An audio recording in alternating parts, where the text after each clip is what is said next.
I'm proud to be an American, where at least I know. Thank you very much. Any questions? Couple questions out there? Yeah, I got a question. Paul's got a question over here. Yeah, talking about the immigration issue, which is very, very important issue for everyone in this country. Yes. What are some conservative solutions that you think make sense, not just to the Hispanic community, but to really address the heart of the problem? Good question. So the question was, what are some conservative approaches to immigration reform? And I thank you for that question. Number one, let's secure the border.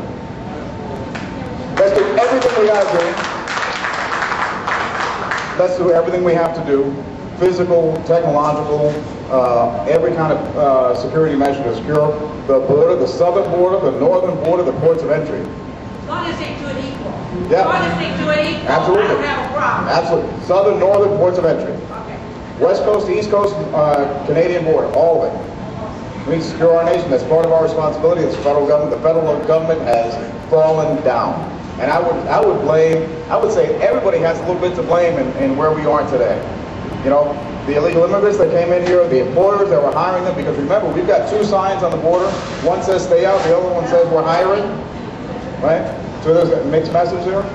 So the employers are to blame, the federal government, the executive branch is to blame for not enforcing the laws and securing our borders and ports of entry, and the Congress is to blame for not having updated our immigration system. We're all to blame for this, so let's all together fix it. One, secure the borders and the ports of entry. Two, make sure that we have a viable, workable workforce enforcement system in place. E-Verify, whatever we need to be able to do to improve E-Verify. Three, I think we absolutely need to make sure that we have a workable immigration system that takes care of the needs of our economy.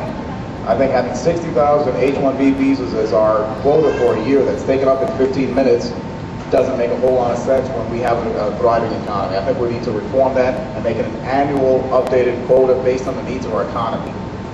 And then number four, the elephant in the room is what do we do with the 12 million?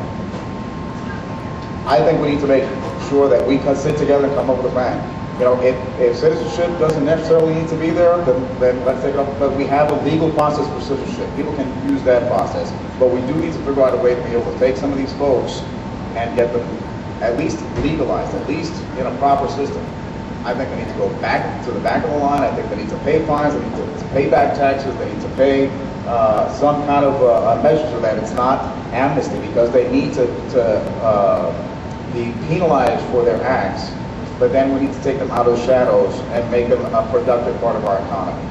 I think if we do all of those things, maybe in serial or maybe in sequence, I think we can have a solution that can actually work for our nation's economy, our nation's security, and our nation's prosperity.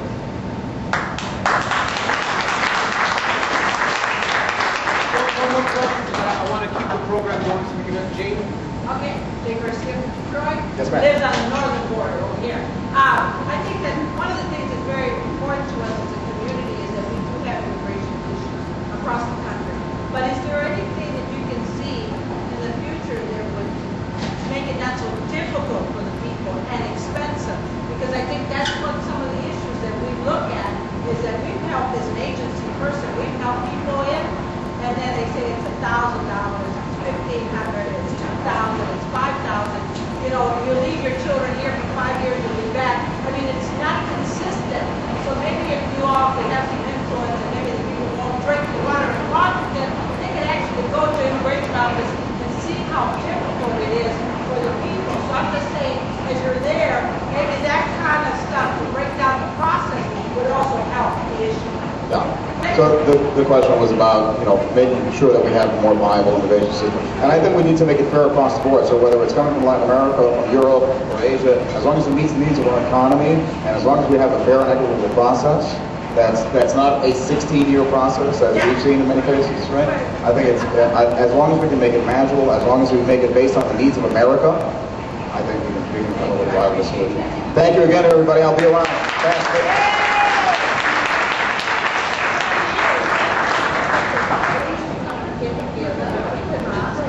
Thank you, Danny, and what a tremendous patriot, and really a great life story. And you can see the type of caliber of speaker and leader Danny is.